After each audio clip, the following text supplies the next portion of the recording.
được mày cứ bấm thằng nào tao nói thằng đấy. Mua sữa này.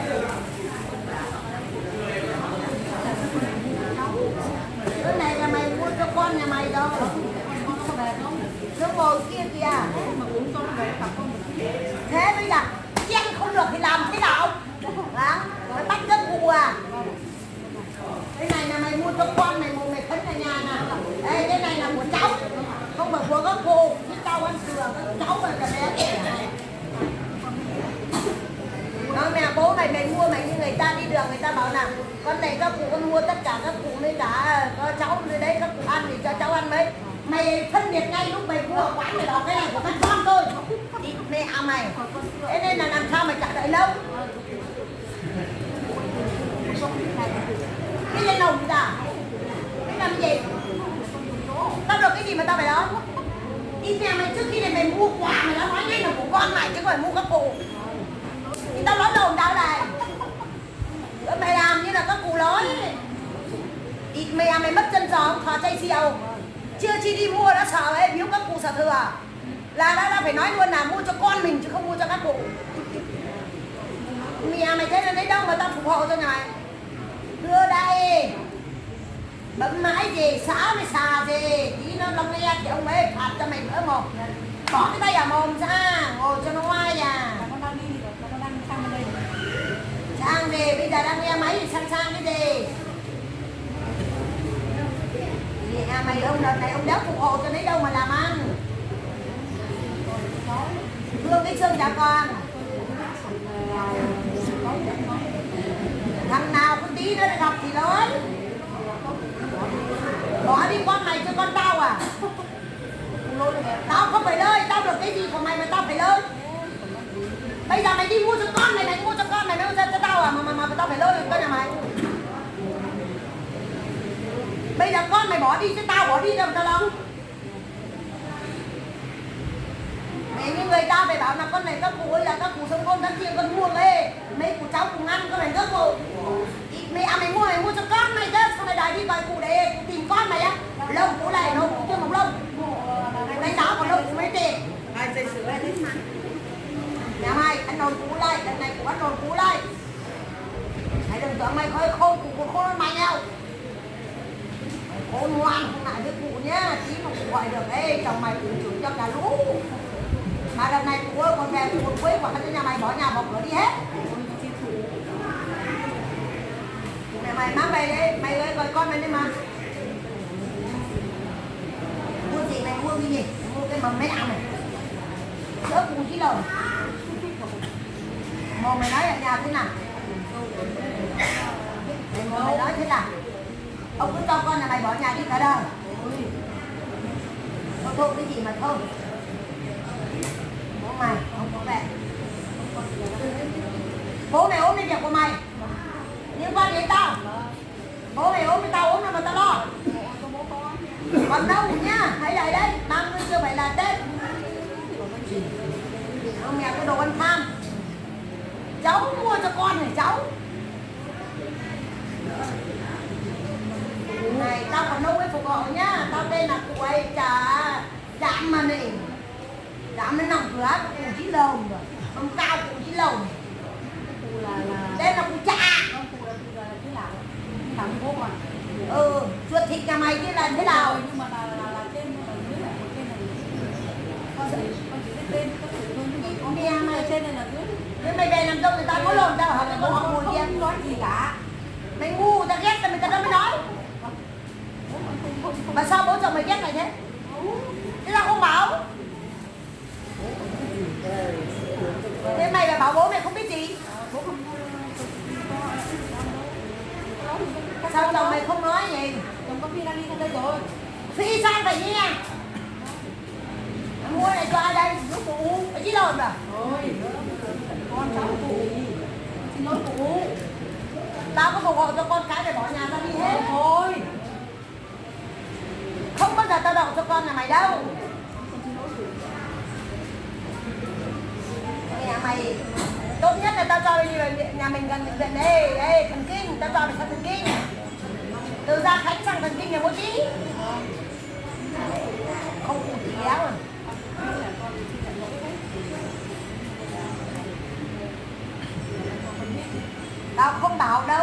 gặp được chứ giá tao gặp được chồng mày tao mới nói. Không gặp được chồng mày nhất định tao không phù hợp. Sao bây giờ nó đây đi xe nó phải nghe máy. Đi làm về muốn sao nữa. Rồi cũng phải nghe, không nghe chết rồi.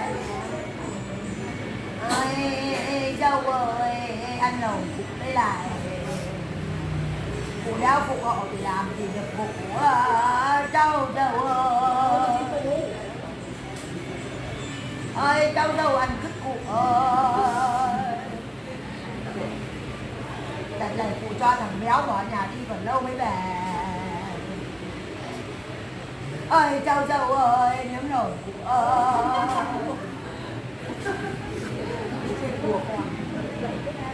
Nó đéo nghe máy gì. Nó đang đi xe, đang đi sang đây. Sang là sang thế nào? Nó bảo là đây nó đi làm cái là nó về đây ngay. Vâng. Thế không đi xe con là sang hôm nay là chứ còn các chú chắc cũng về rồi thì sang nó về. Con không về. Chắc là mấy hôm nữa ở đây đợi đây các cụ này chưa được thì là nó chưa được đục chứ còn nó đón mày về để đục chứ còn gì. Ơi dâu ơi ăn lòng ơi dâu ơi bấm gì bấm luôn nghe chết. Ủa nó là mấy ngày giờ đi cha chắc có chỗ đục thì nó gọi bà về để đục. Già thì mà già như thế đấy nó không già.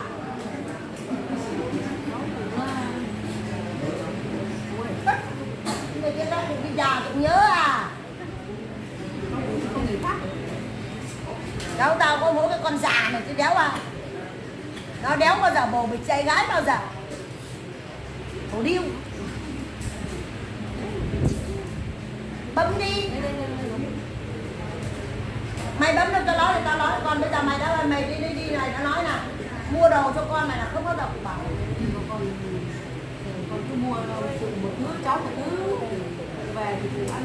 Lúc đi mua này còn đi nằm bấm trong người cái này mua cho cháu. Mua cho con nhà mày. Bà biết giờ phải chín hồn đi. Bà cứ đạp xe lên nhưng mà đạp xe về. Ở đây về nhà bà có mấy chục cây thôi. Khi đó mượn con ăn tha. Mã mất đi. Đâu đây đâu đâu. Anh ơi nhanh lên cùng về đã. Bà vừa đây. Nhanh lên cùng về. Vừa đây nhanh đến bao giờ mà nhanh. Alo. Nhà con sắp đến rồi. Mày bảo nhanh bây giờ nghe máy ai mà ngồi đây mà đợi được. Bây giờ nó đi bây giờ còn đây rồi 7-8 cây nó mới tới nơi thì ai mà ngồi đợi được. Anh người thì đi nhanh nó 8-7-8 cây nữa nó ta làm nó làm sao. Thì bảo nó đổ xuống mà nghĩ à. Không đến được rồi.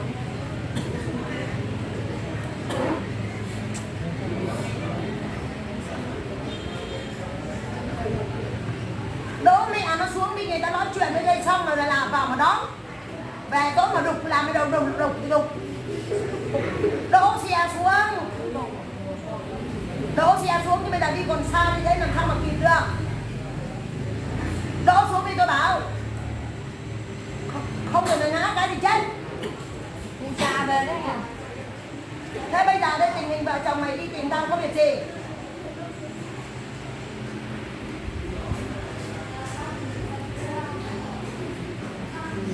Bây giờ mồ mã thì mình thấy bố mày ốm đỡ chưa?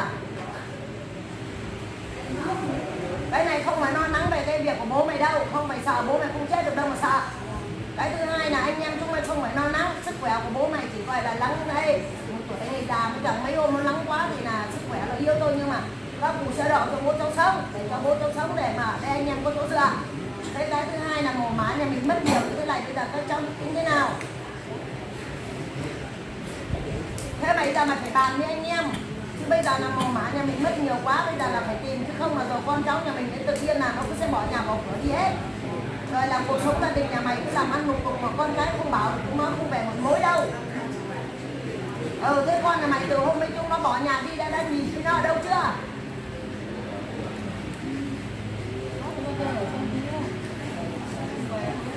Nó bây giờ là đây, còn mày có biết đứa nào đang ở trên hàng dỗ không? Cái Phượng với Hải nó đang ở trên đây bảo với Hải với cả Phượng nó mày bảo nó lên nó bảo con mày đi trên nàng dỗ ấy. Đó là cô Đang ở chỗ nhà Hải với Phượng gần đấy đấy. đó. Mày biết đứa nào mà mày nói về đây? Vợ mày tao chó và tao ghét thích ấy. Thế là một cái thứ hai nó đang ở chỗ nó thuê trọ nhà trên cái nàng dỗ con ạ. Thế bây giờ đây một cái thứ hai con phải về con lễ tạ đất đai xua đi tảng ma đen tối không là con nhà mày cứ về đến nhà nó có con ma nó ngủ đi là nó không ở đâu. Chứ không phải là các cụ đủ con nhà mày đi đâu. Phải tạ cái đất đi và cái nhà thầy để chùa người ta đến người ta làm lễ ra đây tụng niệm cho để giảng đạo đi để cho giúp cái con ma lên chùa thì tự khác là con nhà mày về nó cảm thấy nó không nóng gan nóng ruột nó không đuổi đi. Chứ không người ta đây nó đùng nó cứ bỏ nhà nó đi. Mà tao thế thì chẳng nó có chạy sang nhà cô nhà Hải không? Nó vẫn là trên nàng dỗ ấy. Tao thấy con nhà mày bỏ nhà chứ con nhà mày nó không phải là ấy nó lên đấy ma nó đuổi thì là tao bảo tao dẫn lên trên này phải gần cô gần chú. Thì là gần cô gần chú để các cụ ấy còn kèm cặp ấy thì chạy qua cho chú này chạy qua cho nó thì nó gần. Chứ không bây giờ nó mà chạy đi nó thuê chỗ khác xa thì là các cụ không quản lý được thì là lúc đấy nó như bà nghịch ngập thì chết. Thế nên là các cụ cũng phải thôi thì đấy con cháu nhà mình phải lịch nó đi làm nào. Bây giờ đây máu mủ như mình bỏ thì thương mà vương đợi. Còn cô vợ nhà mày nó tử tế nếu mà nó ngay từ ban đầu nó bảo mua biếu các cụ thì tao quý lắm. Cái Việt Nam nó lại bảo là nó mua cho con nó. Thế mới điên không?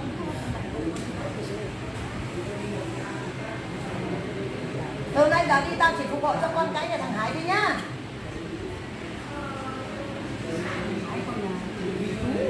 Thế là chú thì không phải là các con cháu tao à? Hả? Bố mày với bố nó là con chú con bác ruột. Thế không phải là cháu à? Tao bỏ nhà mày. Nó bỏ nhà con. Thế con vừa rồi đấy. Thế vừa rồi đấy con nhà mày báo lợ là bao nhiêu tiền mày thấy giả được hết chưa?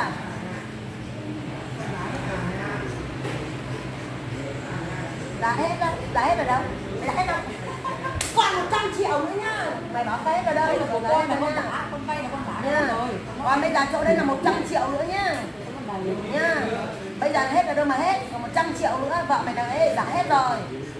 Thế nên là bây giờ tao dặn người này về nằm nhà chùa người ta lễ đi cho không con ma nó đẩy đi.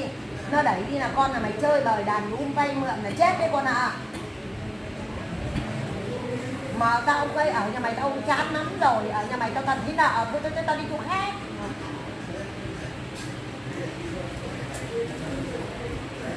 Bây giờ đây con nhà mày ấy, giờ về nhà về cửa vợ mày thì ấy, có tôn trọng cụ đâu. Đi mua đồ thì ấy, ví dụ như người ta biếu có cụ nào đây là được, còn ấy ăn thừa thì mới cho cháu. Nó cái đó là cho con nó thì ai chả biết.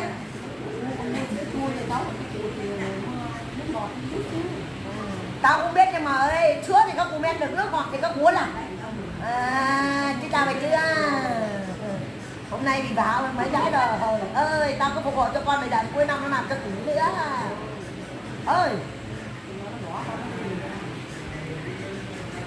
Thế là một cái thứ hai. Thế mấy hôm nay sao tao điện cho con nhà mày không được? Bây giờ nó có cho con số thì con điện. Mày biết tao điện cho ai không? Cho thằng Toán với cả thằng Tây ấy. Tây là thằng Toán rồi. Tây đấy còn gì? Tây thằng Toán đấy còn gì? Thế là bây giờ đây về nhà về cửa con tao bảo cái này mày nhanh lên nhá, tao đợi một tí nữa. Mày cố mày phóng nhanh mà tao bảo cái này. Còn bây giờ tao xử lý vợ mày nhá. Vui đã. Này cô. Lôi. Con. Lôi. Con. Mày muốn vỡ lò tiếp không? Con không muốn. Con không muốn. Mày chạy làm sao thoát được? Con không muốn, con xin lỗi cô. Thế bây giờ mày bảo cháu tao là đi ngủ mấy cái. Đâu. Tao hỏi rằng là bây giờ đây mày bây giờ tao mới xử lý đến tội của mày. Đâu, con có bảo cháu cô đâu. Mày đổ điêu cháu tao đi ngủ mấy giây. Không. Mấy gái mày ngủ bảo là cháu tao là anh trai gái cái đừng. Không. Anh này tao không bao giờ nói điêu. Tao thề với trời đất là tao đều nghe được mồm mày phát ra. Nếu hôm nay mày nói sai thì thằng Tây nhà mày sẽ phải, thì Tây Toán nhà mày sẽ đi với tao. Mày nói đi, mày nói sao mày bảo cháu tao đi trai gái cái được thế nào? Đấy là do cháu phụ thôi. Cháu tao có đi đâu mà Không, đi. cháu phụ nhưng mà cháu phụ đừng nói dối con thôi. Nói dối thế nào? Không, nói dối con thôi. Thôi lên là đi. Phụ. Không xin lỗi phụ. Ông có cho mày chạy đến bãi săn. Tí là phụ chờ cháu phụ đến đây phụ. Đây, tao sẽ hỏi. Vâng. Mày đang nghi ngờ cháu trai tao là đi ngủ với dây. Mày dai. Thế bây ấy, mày bảo mà anh đi trai gái cái đừng. Đây rồi, đây rồi. Đây rồi, đây rồi. Lão bảo đây Nhưng mà cháu rồi. phụ đừng nói dối con thôi. Dối đâu mà dối. Đây là con nghi chứ. Mày ghi cháu tao đi trai gái cái được à. Cháu phụ đừng nói dối, con đừng nói quanh con thôi. Nói dối thế nào? Nói dối thì khi con bán ốc thì bộ thành viên bán chè nó gọi điện cho con. Thế là con mới nghi chứ. Nghi cái gì? Vâng. Đấy là cháu phụ. Nó cô bảo nó vứt mẹ bảo hiểm đấy em vào đây đây. Nhanh lên cháu trai đâu rồi? Đây là cháu phụ. Đây là từ cháu phụ. Mày ngồi đây đây, mày ngồi đây đây. Đây là từ cháu phụ nhá. Bây giờ phụ anh xin lỗi và anh bảo phụ đấy. Mày ngồi yên đấy. Anh nói dối đâm ra lại. Thế bây giờ tao hỏi mày. Thế bây giờ đấy, mày ấy, chúng mày đang nghi ngờ cho nhau. Là đây nó bảo mày đi ngủ với chị gái. Thế mày ngủ bao giờ? Con không ạ. Thế nhưng mà bây giờ nó bảo mày nói dối là cái con bán ốc, con bán chè là như thế nào? Con nói hôm đấy là nó gửi cho con trai chị Âu thì con đã bảo là con rồi. Con chưa tin, còn thế nào đi tìm các cụ này cũng chứng giám cho. Con có cái gì đâu. Mày về cho thằng Tây cho tao bảo thằng Tây. Con không có xấu hết Con đâu. không có số, nó xóa số rồi. Mày ơi đi vẫn còn. Mày về cho thằng Hải, bảo thằng Hải nó mang sang. Thằng Tây ấy, sợ bây giờ này nó vẫn đang chơi đấy. Cứ điện cho thằng Hải được vào cái phượng được. Dám nghi ngờ, cháu tao không ngủ với thằng nào mày bảo à. Đấy là từ cháu phụ chứ. Ê Cháu nhá, phụ nói dối con đừng nói dối quanh con. nói dối ở đâu? Mày ghét cái gì? Lâu lắm nó không ngủ với mày thế này. Thôi. Nó còn bảo này sữa, nó bảo là cái sữa này cháu mua cho con để cháu. À, này thì con, cháu thôi. Ông cứ bảo vệ cháu trai ông.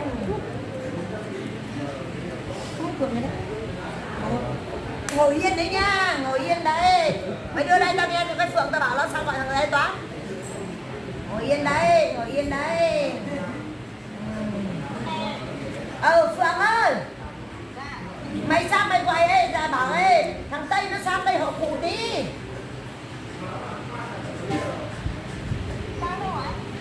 Bảo thằng Tây nó ra đây nghe máy hộ cái. Phụ cho mình về đấy.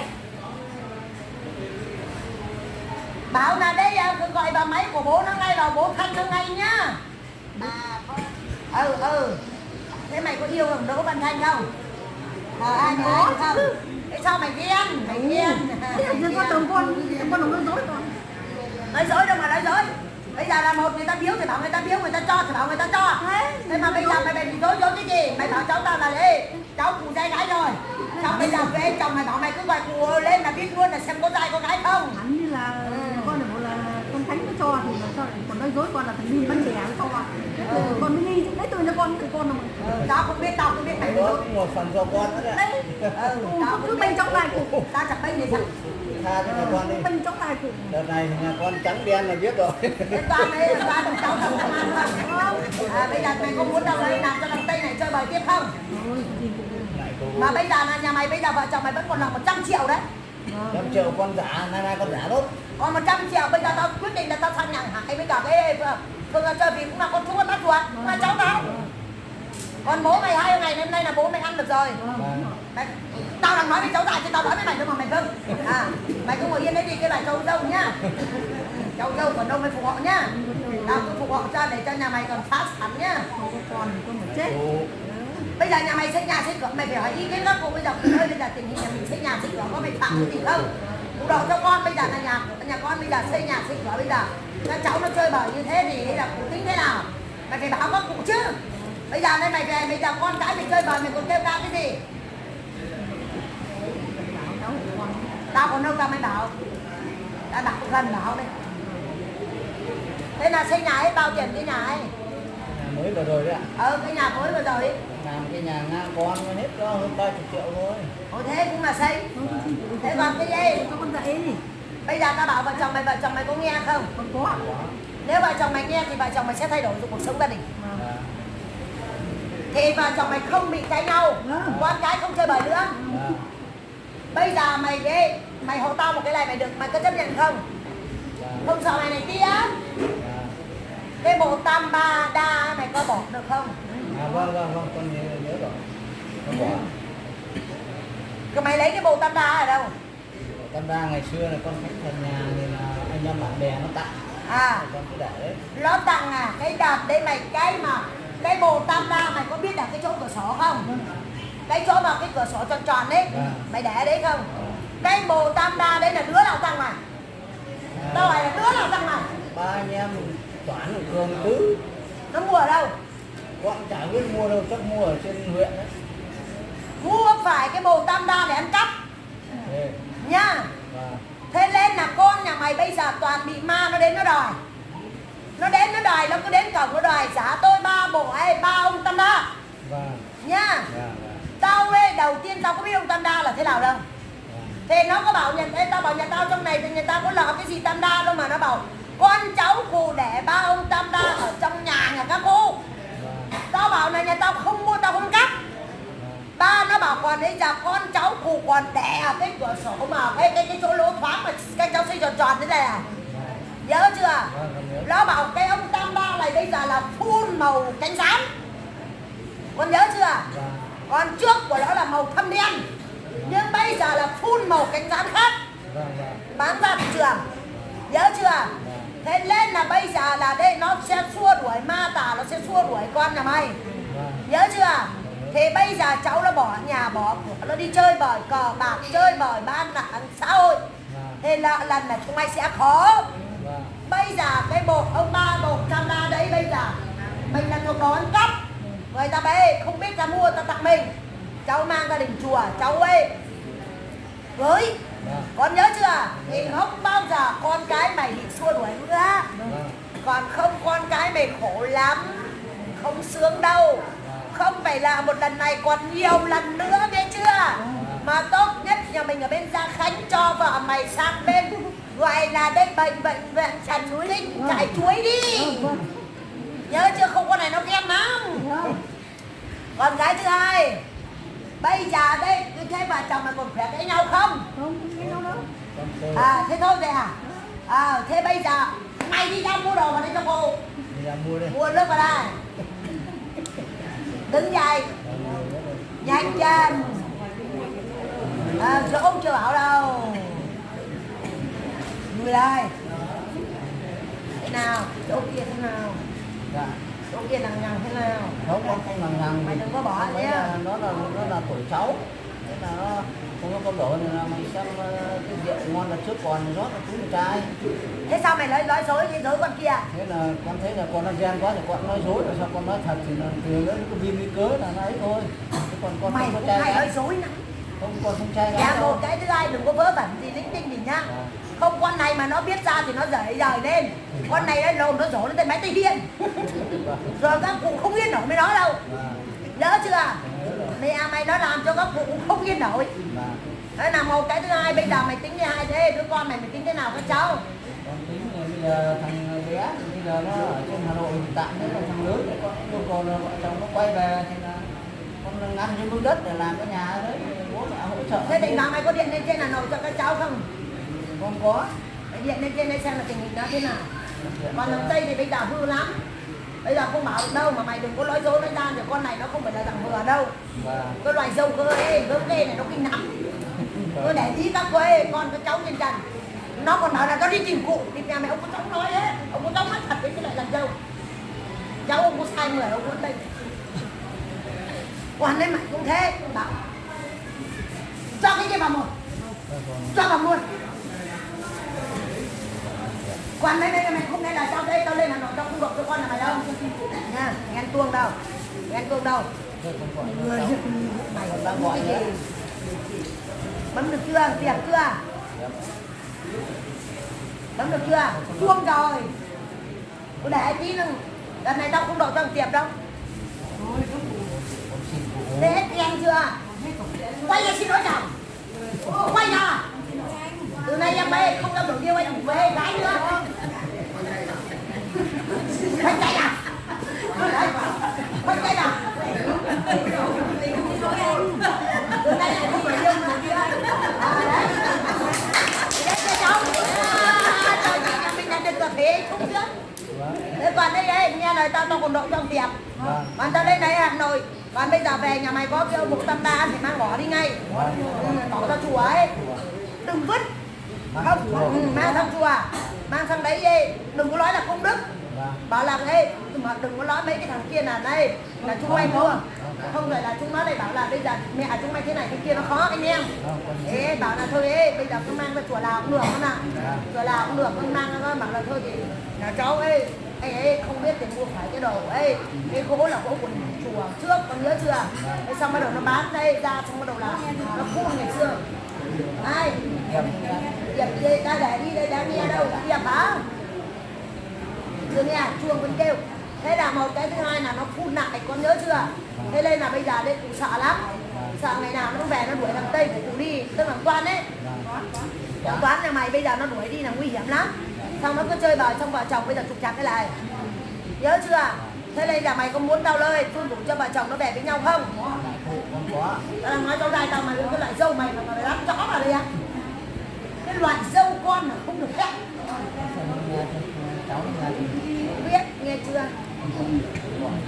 à đây. À đây. Ê đây, Trần Tây nó nghe. Tây hả? Tây ai Toán đây. Toán ơi. Hải ơi, Phượng ơi, sang gọi cho Toán chưa? Bảo nó nói với các cụ một câu thế nào. Cụ về đấy. Tây ơi. Đi tìm các cụ đấy đây à? Các cụ nhà mình về đấy. Là đang nói chuyện với nó. Bảo cháu cho nó biết. Con về nhà con. Bây giờ nó có thằng bè nhà mày đâu, không lo bố nó chẳng gặp nó ra làm gì. Bây giờ chúng mày tao có nói chúng mày bây giờ đây thằng Tây nó chơi bài này là do một phần là chúng mày cái bộ tam đa. Thế nên mà đây một phần là chúng mày xây cái công trình phụ chúng mày không biết đường cương đầu. Thế còn bây giờ giả lần cho nó thì bây giờ khuyên nó bảo là con là thôi bây giờ về với nhau, vợ chồng về với nhau cho mấy đoàn tụ gia đình. Cái thứ hai là bây giờ đây cụ nói với con này bây giờ bố cháu già rồi, bây giờ các cháu cũng nghe giận bố cháu giận mẹ cháu cũng không thể nói được cái gì. Bây giờ bố mẹ cháu đã giả lợi cho cháu rồi, thế nên là cuộc sống gia đình bây giờ cháu biết là bố mẹ cháu khổ như thế nào không. Bây giờ đây người con người ta thì ngoan, các cháu thì chơi bời, bố mẹ làm mà sống yên ổn được. Bây giờ cuộc sống gia đình là mình bây giờ con bảo là ai cũng có phải là ai cũng có tiền để mà giả lợi đâu. Thế bây giờ các cháu lớn rồi, giờ vợ chồng cháu mà bỏ nhau thì bây giờ khổ. Con cái nhà cháu thì khổ. Mà bây giờ đây đứa nào ngoan thì cũng phục vụ cho nhiều, đứa nào hư thì cũng không đậu cho nữa. Thế rồi tan cửa năm nhà mai mốt cháu già cháu lên đấy cháu ở gần đấy cả. Thuê nhà thuê cửa cháu ở gần đấy cho chú Hải với cả cô Phượng. Ở trên đấy thì bây giờ đây các cháu có tiền đâu mà mua nhà. Bây giờ ở đây xong rồi chơi bà bạn bè rồi thuộc giống rồi nó cũng dê về được con đường nghiện gặp ma túy gì kia. Thì là các cháu sẽ khổ. Còn cụ ấy nói không phải lợi cho cụ. Thế nên là cụ vừa ấy nói với cả bố mẹ mày rồi đây. Bây giờ đây chú Hải với cả cô Phượng ấy cũng là cháu của cụ, cũng là con chú con bác ruột. Mà ông nội mày bây giờ đang yếu đau như thế mày ơi, phải về. Bây giờ về để lo cho gia đình. Đấy, cuộc sống gia đình chứ cháu không thể ngồi y thế được đâu. Đấy, cụ nói với chắc là như vậy. Bây giờ mẹ cháu có chửi cháu, bố cháu có mắng cháu, cũng là bố mẹ của cháu. Bây giờ ông nội thì ốm đau như thế cháu cũng là về. Bây giờ các cháu bây giờ lớn rồi. Còn vợ con tốt nhất là về với nhau, đoàn tụ lại gia đình nhà đẹp nhất. Bảo các cháu như vậy. Còn không phải cháu cũng ngồi đây đâu. Bây giờ cháu ơi đi, nói béo thì y ra phòng ăn nắm đi, bú mẹ. Còn thằng này ăn béo gì béo lắm. Mặt đâu có to như cái thất đi.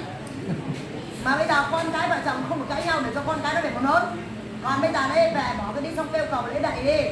Kêu cầu xong mà bảo con khuyên con không làm này không khuyên ngăn nó nữa nào nó chơi bời bạn bè xấu là chúng mày khó. Thế chúng mày có muốn giả lợi lại tiếp tục của nó không? Hả? Thanh? Thôi con thôi rồi, con kinh lắm rồi. Thế mày muốn ở đỗ nhà mình đây giả lợi tiếp không? Không ạ, không ạ.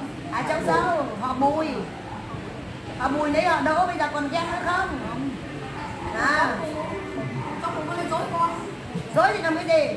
Mà nó có đi với ngủ với gái chả sao? Mày nói chuyện với cụ nhá, cụ nhà mình về đi, nhẹ đi tìm các cụ đây này.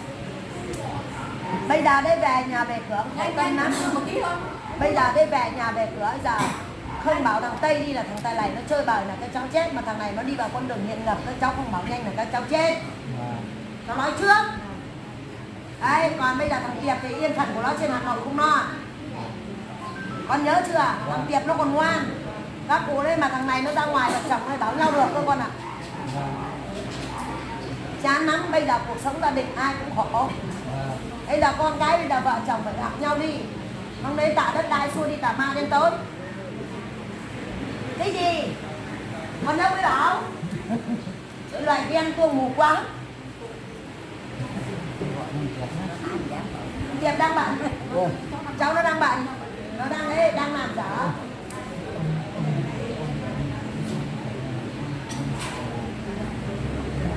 Phải làm sao? Người ta đồn là không phải con gì. Thế chả nhẽ chúng ta đi làm rang à? Không biết mày có bảo chứ con nhà bây giờ thế từ đây chắc là dân này không nặng nó mới bảo tao các cụ nhà mình đi ngủ mới dây chai gì hả tao? Chết thế nào? Tao bảo mày chết nào, tao bảo mày chết nào, mày làm công con nhà tao hay là mày họ đỗ nhà tao mày họ mùi đây. Mày xúc cái mày nhận đâu mới làm ông mày. Thế mà cái thằng khốn nạn nó sao thì nó nhận làm gì? Hả? Dạ. Làm sao tự nhiên cái thằng giặc ở dưới kênh nó nhận làm gì? Vâng, con về con thấy con chấp nhận đó. Nó bảo thế nào? Con kể như thế thôi, còn Nó bảo là đây chúng mày là con cháu của nó. Thế con này đi nhận à? Thế chúng đây đặt trước mày cả xuống làm gì? Mày xuống không đi làm gì? Thôi, Chúng ta đi làm nam mà mày xuống. không, lâu lắm đi không đi Hà Nội với cháu. Lại cái đặt cái này cả xuống một lần cái gì? Tao thấy có thằng vợ chồng mày xuống một lần cái gì? Nó phải chuẩn. Xuống nhận đi nhà người ta. Thế chúng ta đi làm nam à? con xuống một xem thực hư thế nào thôi. Con về. Thế mày xuống mày xem thế nào? Mày xem mày nói với tao là hai vợ chồng mày xuống nói. Phải không phải của con về không phải. Ông ấy lên ông đầu tiên ông lên ông nói thế nào? Nói với ông mày là đây con là ông ấy. Thế là chúng ta đi làm nang đẻ ra bố mày. Xong bây giờ tự nhiên người ta lên nó nhận. Xong ấy vợ chồng con cái mày đi xuống đấy nhận người ta. Không có nhận đâu. Không nhận. Không nhận xuống nhà ta làm gì? Xuống nhà ta làm gì? Xuống nhà ta làm gì? Vì là người ta lên nhà mình. Người ta đi xuống con điên con dở. Nhưng mà tự nhiên thế nào thôi. Cái gì? Không có đi đâu. Mẹ mày họ nhà mình đòi giống nhà mình ở đây đi nhận đây. Mày xuống mày nhận ở dưới đây nhà mày chết với tao. Mẹ cái thằng con mạng nó lên đây bảo là ấy, nó ngủ với lại giống nhà mình. Thế nó có điên không chứ gì? Thế là các cụ ơi, thế là bố này, thế này à, nếu mà có dụ các cụ mà còn sống thì nó lên nhận như thế là các cụ nhảy cầu không thoát đâu con ạ. Anh nhảy xuống sông Hoàng Hà không sửa được cái tội là đi năng nhăng dài cái đâu. Alo. Alo. Mà đừng có xuống đấy nhận nhá. Nhớ chưa? Không xuống mà xuống nhà ta ăn cơm ở dưới à? Đây đâu? Mỗi lần đi con bỏ rồi. Một lần cũng chết à? Một lần không chết à? Mà lại còn một lần. Bảo nó là bây giờ là có thảo có thiêng có kiêng có lành. Bảo nó đây là có thảo có thiêng thì làm cái gì làm, thay đổi tính nết đi. Còn mày ấy, bố mày là ấy, con của các cụ chứ không phải là con của ai. Nhớ chưa? Loài giống nhà mình ở đây chứ không phải họ Đỗ. Mà các cụ nhà mình không có dơ bẩn như ấy, như người ta lên người ta nói đâu. Ngủ bao giờ? Thế mày có xuống mày thấy mày anh em mày có giống nhà người ta không? Con thấy khác đó là con. Mày thấy có giống loài khác không? Người ta họ khác, nhà mình họ khác. Mà đây người ta là một cụ khác để nhà mình cụ họ Đỗ thì làm sao mà giống nhau được? Nó lên nó nhận thế này rồi dân làng rồi bà con đối xóm người ta cười chết. Rồi vô tình người ta mà biết ra thì chết. Con ấy đi rồi. Nhớ chưa? Nhà mình không phải lằng nhằng gì đâu. Con bãi đi rồi. Đây đâu? Đây nó ngồi đấy đây, đấy con nói đâu, vì giận bố giận mẹ có thèm nói đâu. Thế còn lên về nhà về cửa, con kia tắt máy đi. Đây nó nghe, chạy nó đi. Tôi sẽ dẹp tâm dẹp tính là vợ chồng nó về với nhau. Không bỏ nhau nhưng mà cái bỏ nhà đi thôi. Thì nó bỏ nhà nó xuống nó thuê nhà dưới ở đây. Thế còn đây là về nhà về cửa cụ kỵ nhà mình là không có đánh giận đánh chứ cái đâu. Nhớ chưa? Mà con xuống đây đây, một đằng nhà người ta lùn đèn đẹp nhà mình trong một bốc ngồng này cơ mà. Con nhớ chưa? mà đi bẻ cái thằng khốn nạn nó lên nó lại bảo là nhà mình là con cháu nhà mình là cụ nhà mình đánh chặn thế mà khốn nạn chứ lệ. Thế mà ví dụ các cụ mà ấy, thực tế mà không ấy, sống là chắc là quan của người là ấy, thắt cổ mà chết thì chuyện đùa. Mà tao thấy vợ chồng mày còn tò xuống ăn cơm cả nhà xuống nhà người ta. Trời ơi, Thăm dò con bỏ rồi. Con bỏ rồi. Mày cũng xuống nhá. Mày cũng xuống nhá, mày còn kêu cái gì? Cả cái mặt mày cũng xuống. Vâng. Cả nhà mày xuống ấy còn ăn cơm nhà người ta. Đúng rồi, con Tao còn thấy con tao đi xuống ăn cơm. con nói dối cụ đâu mà không có. Ê, đây là về đây nhà về cửa ấy. Về đây đừng có để cho dân làng người ta đấy xì xèo không người ta bảo cụ nhà mình ngày xưa đi lằng nhằng dai gái. Giờ ngủ mới dai. Có chồng nếu ngủ với chồng thì ngủ mới dai. Nhớ chưa? Mẹ cái thằng khốn nạn nó đây nó lại nhận vớ thằng. bác cho nó chặn đuổi. Mà đây bây giờ nó nhận nhưng mà tại cả cháu mình nữa cơ. Này còn đi xuống tình hình xem có phải nó là ông nội nhà mình không? Mẹ khổ. Mẹ ăn khổ đấy. Còn cái bầu tam đa không mang ra chùa nó sợ đây là chùa tiếc lắm. Để tiếc. Cho vợ mày mang về nhà bố mẹ vợ. Anh em vợ tặng. Bầu đây bỏ đi. Nhớ chưa? Đừng có nói gì của người ta lại bảo tôi đi mình với bác. Đấy còn nếu mà nó đến nhà nó không thấy một tam ba thì là tôi cất lên trên tầng đây cho nó gọn. Đấy chứ đừng có nói là ấy ấy là khi còn anh em nó chơi với nhau nó có nhớ chưa con. Còn đấy đằng tây nó đẹp tâm đẹp tính cho cái thằng toán đấy đặc biệt thì nó không sao vợ chồng nó cháu ngoan lắm thôi kiểu chơi không phải lo đi ta lên Hà Nội giờ. Thế còn đến về nhà về cửa thì bảo vợ chồng còn không là vợ chồng mà để thu xếp là lốt cái số 100 triệu đi. Còn đây nếu mà vợ mày mà tử tế ngay từ đầu thì quý phụ à ấy đầu cho ấy nó này bảo cháu mua cái này cho con gái để chồng đi đấy. Nhớ chưa về mua cho tao mấy bộ quần áo. Còn bố cho mấy quần áo rồi hai anh em được rồi. Nhớ chưa? Thế thôi họ đi về đây. Thế đây ta bảo rồi. Bảo dỗ làm gì? Không khiến. Mất mà mất đây vừa ta nói qua mấy cái vợ chồng đây là vợ chồng về báo nhau rồi là bố cho còn sống này xin phép bố cháu này là cuối năm nay mà sang đến tháng 9 tháng 10 mà xin phép bố cháu như nào để mà tìm. Tao luôn đủ cho tìm. Nhớ chưa? Còn tao lên tao nói cho vợ chồng một việc. Đây các cháu còn đây thằng này thì tao sang tao luôn đủ cho vợ chồng nó về. Còn nó giận vợ mày lắm. Nó giận vợ mày hôm nọ tao chẳng thấy mày gặp nó còn gì. Nó về. Hôm nọ tao chẳng thấy mày nói chuyện với nó còn gì. Nói chuyện mấy câu thì nó lại chạy đi mất. Mà phải kèm nó đi chứ không có chơi bằng về băng đảng xã hội đen là chết. Nhớ chưa? Thế thôi chào các cụ. Đấy tôi phải về ra Khánh cơ. Về ra Khánh xong bắt đầu là quần áo tôi chết này còn nên là nội mới cháu tiệp cơ. Khánh ơi. Thế mày có yêu thằng Đỗ Văn Thanh nhà tao không?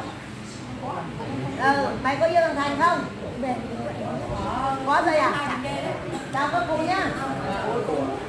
Nói chuyện với người ta lại quay ra hỏi cô ơi, cụ cho con trai con gái đấy. Đấy, các cụ thấy cái cái con béo ít nhà tôi.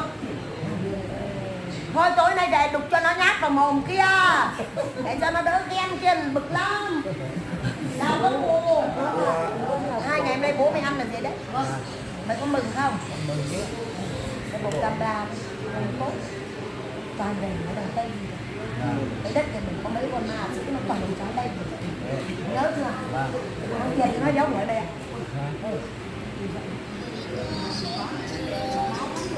Bây giờ mình dẹp tâm để tính nôi cho nó về. Bây giờ nó sợ đấy, nó sợ là chứ sao? Còn 100. Đấy, chúng ta vợ chồng nó được cả vợ chồng. Nhà mày thì dần mỗi nhà thằng Tây hay thằng này đẹp thôi. Và thằng Tây không được đâu. Và tối hôm nay thì về nhà về cửa thì chiều ổ nó đi cho ổ nó điên. Chào các cụ nhá. Đúng rồi, tôi này đi về đây. Đấy, cháu ăn con này đi. Từ giờ đến sang đến tháng 9 mới cho thì mà hộp. Mày dỗ cụ mà. Dỗ thì chưa tòa.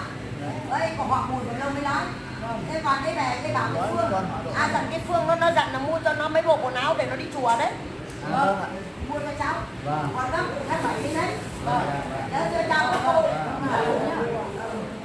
Đấy, dặn cũng dặn